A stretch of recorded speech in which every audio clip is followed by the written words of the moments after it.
Please be seated.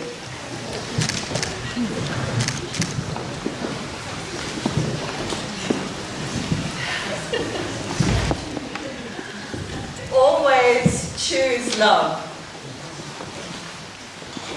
This is at the heart of this extraordinary occasion today. And I know that my own heart is bursting and my eyes are full of warm tears greeting you, and I have a feeling that that is echoed in the whole space. We all welcome you, Sylvia and Cornelia, so deeply to your wedding. Welcome. And on behalf of Sylvia and Cornelia, it is my joy, my name is Nicola, to welcome all of you to this wedding. A particular welcome to those who have travelled far, particularly beloved family and friends who've come from other parts of Europe and other parts of the UK. And some of us have had to make big decisions about whether to even walk up the runway this evening. So this is a strange day, strange times, and the navigation of whether to be here physically or not is something that has been on everybody's hearts in the light of the virus. And so there's a particularly passionate welcome to all of us who have the health and the decision to be here this evening. And there is a generous connection to everybody who chooses not to be here tonight for their own sincere reasons, but we know are deeply, deeply with you, with us, in their hearts. So on that note, I want to again just affirm the joy of this occasion. Neither of these women, yes, these women!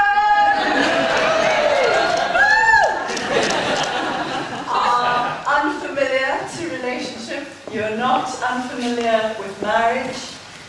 There is nothing unseasoned about you.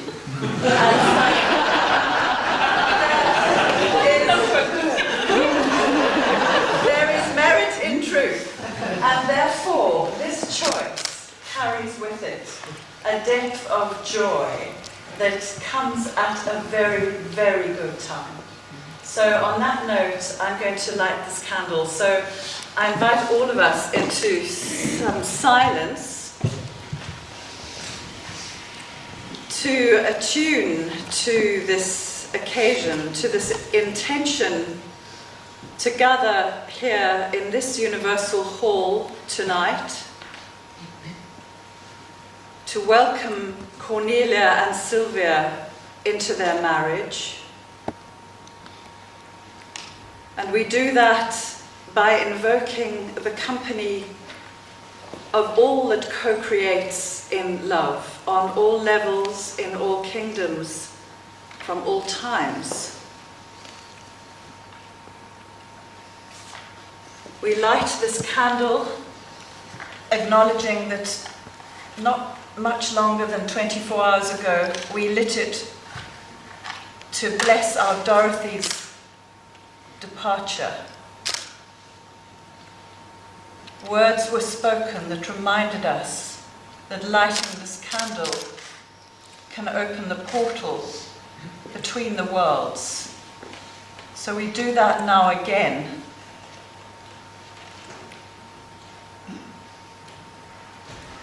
Inviting all the worlds to be present in love tonight.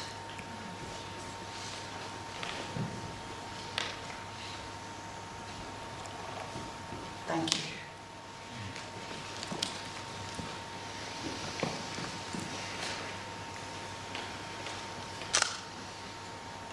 The tone of this relationship is communicated through this beautiful reading by Courtney Walsh.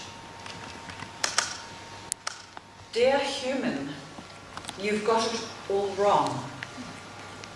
You didn't come here to master unconditional love. That's where you came from and where you'll return. You came here to learn personal love, universal love, messy love.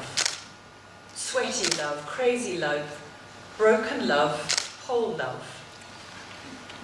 Infused with divinity, lived through the grace of stumbling.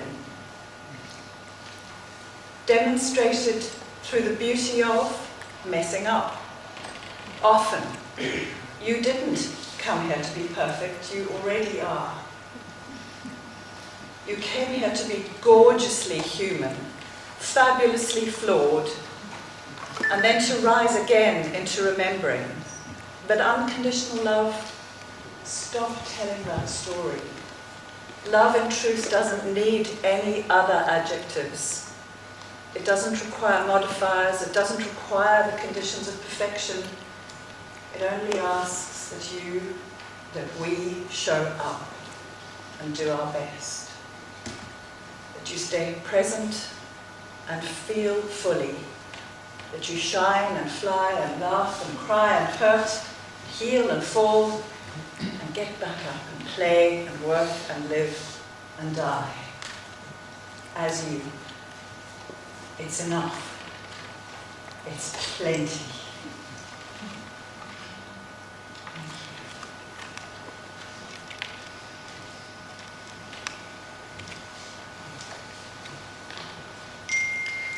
So in setting the scene for this evening, we recognize that in the many seasons of life that Cornelia and Sylvia have lived, at the heart of both their very different lives has been an extraordinary expression of care for the people in their families and in their communities. And it's absolutely, therefore, not a surprise that this is part of what has drawn you to each other. And part of what they've spoken about in our amazing conversations to prepare this evening is the desire for the relationship that they have discovered between them to be used in love for the world.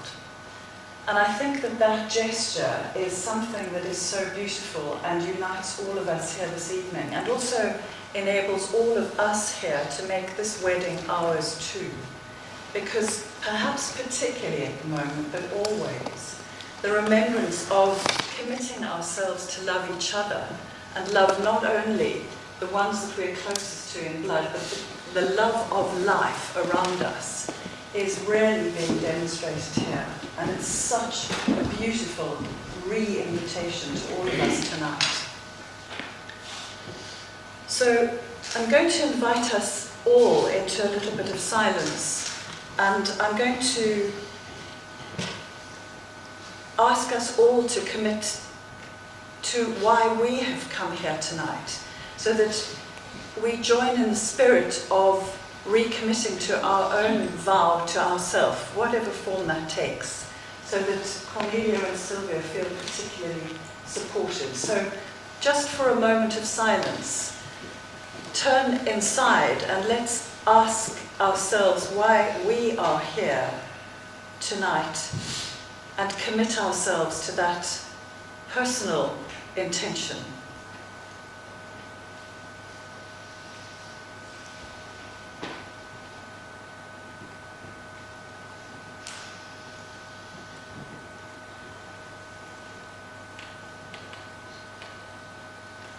Thank you. And so we come here to remember that marriage is a strange and powerful form. And I say that as one who has lived in it for a long time, as well as struggled in it for a long time, and found the grace that comes out of the grit of it. And I think as much as we know that a wedding like this is such a beautiful occasion, we know that it's also here to harvest the times later when there are struggles. And so part of what Sylvia and Cornelia have asked is that this wedding is going to complete, not with me as the minister blessing them, but you, us, blessing this marriage. And Rosie and Jonathan are going to lead us in that later. But for now, I want you to hold that invitation to know that it's the community who will offer the final blessing to this marriage. And it is us as the Findhorn Foundation community who are not only here witnessing the beauty of the good times, but are also offering our love and support to you for all that life will be bringing you. And we are honoured to be invited into that. So on that note, I'm going to invite each of you to read the words that you want to read to each other, that you have chosen.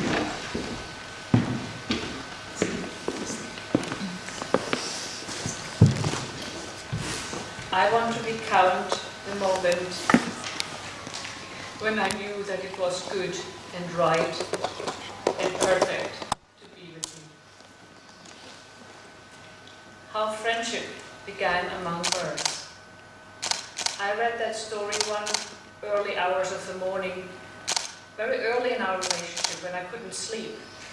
And I crept upstairs because I didn't want to wake up Sylvia. I was restless. One of the wrestlings was, do I love this woman really enough? Will I make a mess of it? I don't want to hurt her. And what's love anyway? So then I opened this book, Peace Tales, and came to how friendship began among birds. At first, friendship was unknown among birds, for there was an intense rivalry among them all. If a bird saw another bird, he only said once, I am a better bird than you, and then they would start to fight. But one day, the pheasant met the crow, and being in no mood to quarrel, he said, Crow, you're a better bird than me. The crow was not only surprised but very pleased at these words of the pheasant, and out of politeness he replied, No, pheasant, you're the better bird than I. And the two birds sat down and had a chat. Then the pheasant said to the crow, Crow, I like you. Let's stay together. All right, pheasant, replied the crow. And so they lived together in a big tree. With the passing of time, their regard for each other grew. But in their case, familiarity did not breed contempt, and they continued to show courtesy and respect to each other. Other birds watched the association of the pheasant and the crow with interest, and they were surprised that the two birds should stay together for such a long time without fighting or quarreling. At last, some of the birds decided to test their friendship. So they went to the pheasant while the crow was away and said, Pheasant, why do you live with this good-for-nothing crow? You mustn't say that, replied the pheasant. The crow is a better bird than I, and he honors me by living with me in this tree. The next day, they went to the crow while the pheasant was away and said, Crow, why do you live with that good-for-nothing pheasant? You must not say that, replied the crow. The pheasant is a better bird than I, and he honors me by living with me in the tree.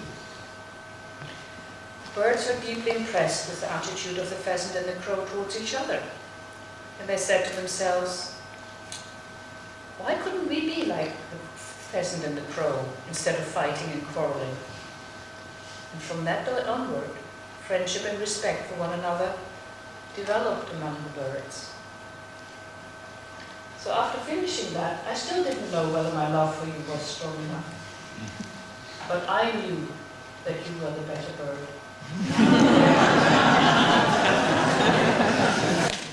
And that I would be honored to live in your tree.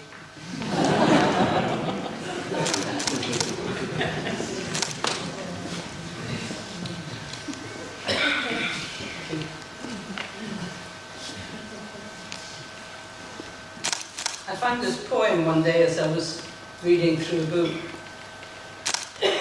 When I read it, it expressed exactly how I felt about you. and in words much wetter than I could possibly come up with. So I'd like to read it for you. I love you, not only for what you are, but for what I am when I am with you. I love you not only for what you've made of yourself, but for what you're making of me. I love you for the part of me that you bring out. I love you for putting your hand into my heaped-up heart and passing over all the foolish, weak things that you can't help dimly seeing there. And for drawing out into the light all the beautiful belongings that no one else had looked quite far enough to find. I love you because you are helping me to make of the lumber of my life not a tavern, but a temple. Out of the works of my everyday, not a reproach, but a song. I love you because you have done more than any creed could have done to make me good, and more than any fate could have done to make me happy. You have done it without a touch, without a word, without a sign. You've done it by being yourself. Perhaps that's what being a friend means, after all.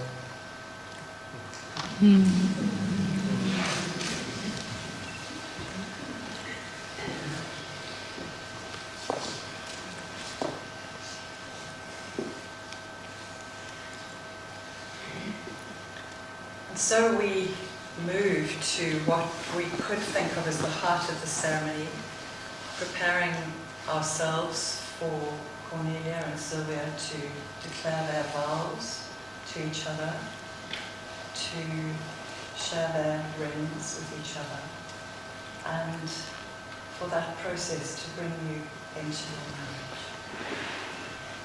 To prepare all of us for that, I think a couple of weeks ago in the sanctuary you heard something that Mary Ingalls had written herself and that seemed to describe to you not only what you believe but possibly what is practiced here in this extraordinary community that we love. And so calling to mind those who are recently passed and dearly loved, particularly Faye and Dorothy, and all the others in your lives and families who are close but not on this side. We listen to these words with thanks from Mary. The kingdom of heaven, it is said, lies within. But where is that within? Within is the name I can give to all that is held in love and appreciation of my heart. If I have no love, I have no withinness. But if I have love for who I am the kingdom of heaven. If I have love for others, then in our interactions together that kingdom is revealed. And if I have love for this world is truly heaven. So let's today practice loving ourselves, each other, and the world we inhabit, each in our own particular ways, giving expression to the kingdom of heaven. And may that presence radiate in and through and from us as a blessing to our community, to humanity, and to the earth. Please stand.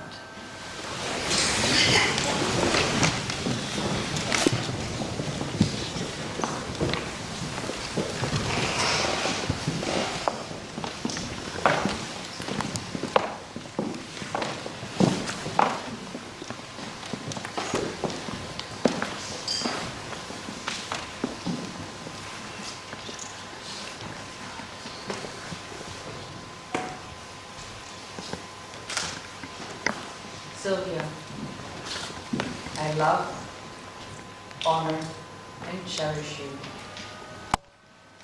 exactly as you are in each moment.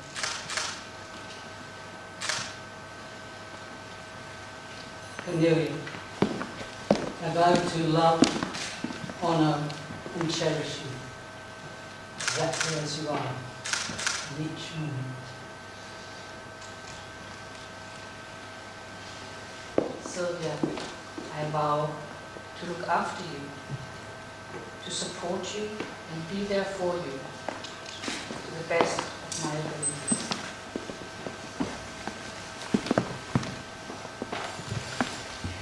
Cornelia, I vow to look after you, to support you, to be there for you to the best of my ability.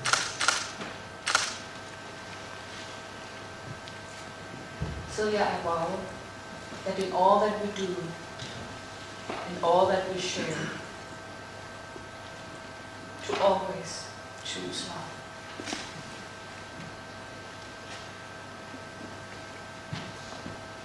Cornelia, I vow that in all that we do and all that we share, to always choose love.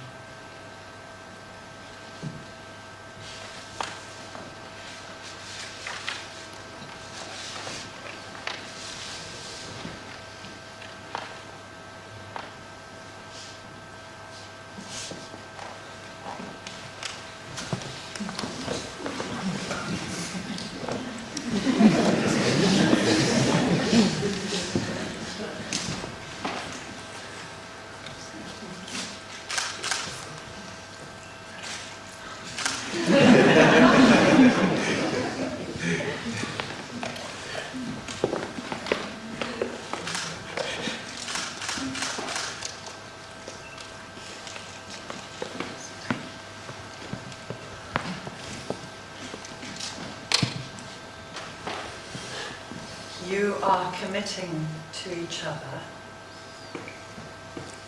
and these rings are your touchstones.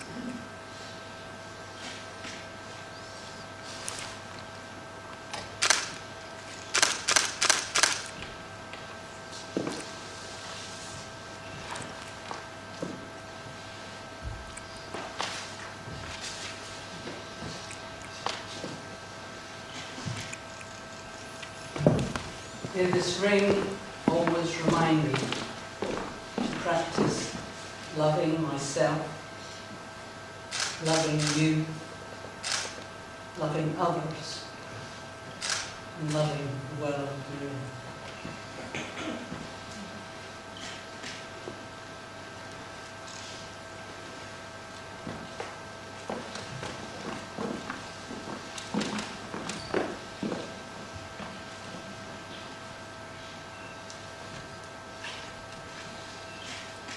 May this ring always remind me to practice loving myself, loving you, loving others, and loving the world we're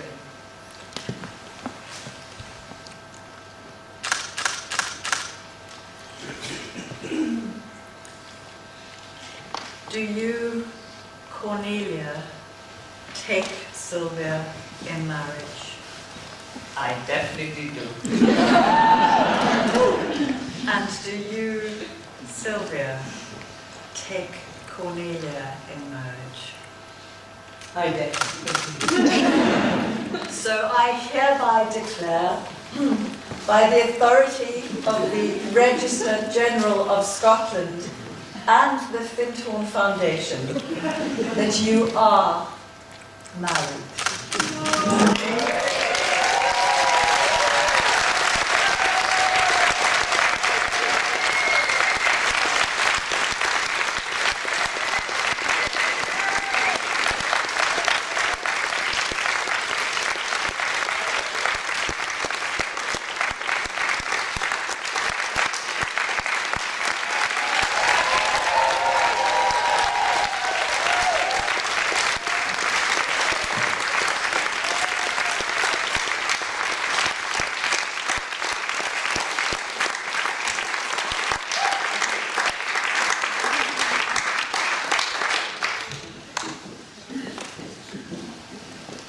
we now have a list of instructions because the ceremony is going to roll on to its completion in the blessing.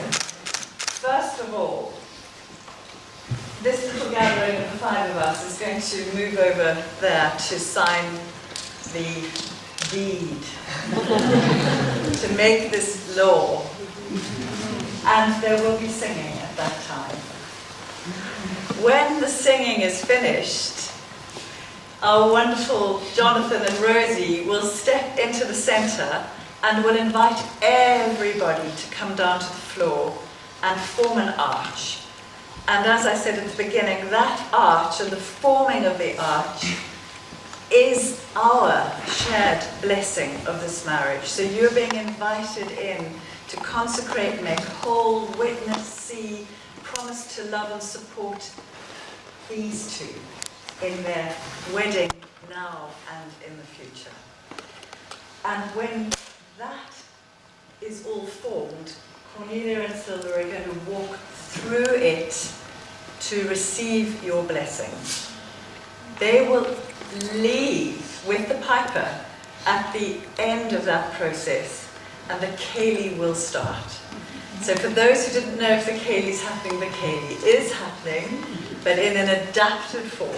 And with, again, the genius of Jonathan and Rosie, we will be guided into dances that are skillfully suitable for the times that we live in. There will be a few dances, all the while there will be drinks and light snacks in the upper foyer. The cafe is closed. And after a few dances, the family will return from the photographs that they would have had outside to either join in the dancing or to begin the sharings that are going to be part of this beautiful evening. So don't go away, stay in the mix, find us in the co-creation of this wedding that has been fast evolving in the last 48 hours. And thank you all for staying through to this moment. So we proceed.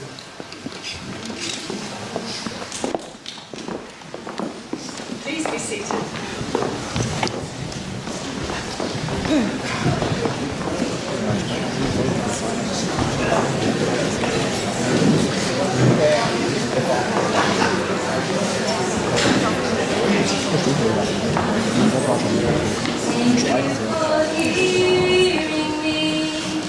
Thank you for hearing me. Thank you for hearing me. Thank you for hearing me. Thank you for loving me. Thank you for loving me. Thank you for loving me. Thank you for loving me. Thank you for seeing me. Thank you for seeing me. Thank you for seeing me. Thank you for seeing me. Thank you for helping me. Thank you for helping me. Thank you for helping me. Thank you for helping me.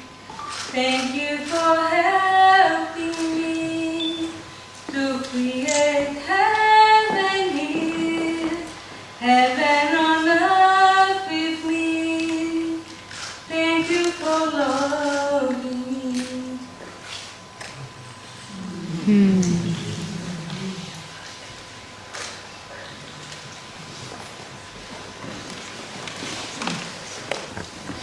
So, everybody, we are now going to create an archway, a no touching hands archway, which will enable both Cornelia and Sylvia to walk through without bending down, to be able to walk through and receive our blessing. So Jonathan and I will just demonstrate how it's going to be, and then you're going to come and come down on the floor.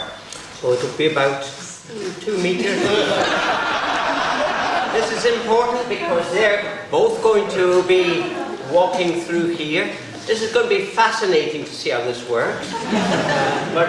Yes, okay. We're making an arch here, but we're not going to keep our hands up here all the time. When they're about 2 or 3 meters coming towards you, that way.